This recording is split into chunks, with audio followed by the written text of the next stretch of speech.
तो x cube plus y cube plus z cube minus 3xyz, x y z की अलग अलग value दी है। ये पूछा जो एक फॉर्मूला होता है मेरे भाई, यहां कैलकुलेशन नहीं करनी है आपको। क्या अर्थमेटिक प्रोग्रेशन में 59 से 60 एक ज्यादा है, 60 से 63 तीन ज्यादा है, अर्थमेटिक प्रोग्रेशन में नहीं है समांतर श्रेणी में। अगर समांतर श्रेणी में होते तो मेरा काम और आसान हो जाता। ठीक है मेरे भाई, अगर समांतर श्रेणी में नहीं है तो इस सवाल को सॉल्व करने के लिए आपको ये फॉर्मूला लगाना है 1/2।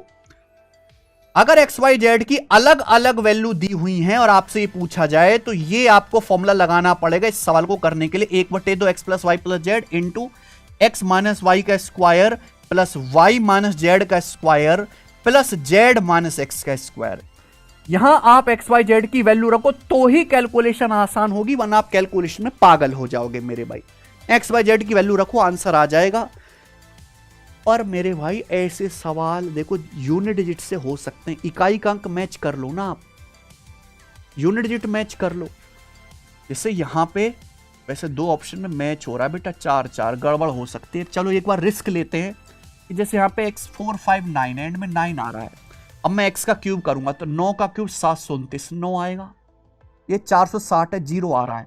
अब मैं 0 का क्यूब करूंगा 0 आएगा। जेड यहाँ पे 3 है, अब 3 का क्यूब करोगे, जेड 3 का क्यूब करोगे तो 27 7 आएगा। ठीक है, ये हो रहा है प्लस और फिर माइनस, माइनस यानी कि इन तीनों की गुणा। जब इनकी गुणा करूंगा तो 9 गुणा 0 गुणा 3 एंड में 0 ही आ जाएगा। इन तीनों की गुणा करने पर यूनिट 0 ही आएगा, 0।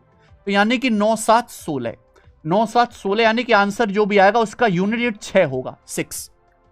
यानी कि 4 वाले तो ऑप्शन हट गए, चलो बच गए बच्चों हम। ये 5 वाला भी नहीं है, यानी कि आंसर ही आएगा। इसके एंड का यूनिट 6 है, ये आंसर है। देखो ये अप्रोच होती है बेटा सवालों को करने की, वो नहीं कि गधों की तरह फॉर्मूला लगाने लगे। यूनिट डिजिट से सवाल हो रहा है क्योंकि है तो कैलकुलेशन ही।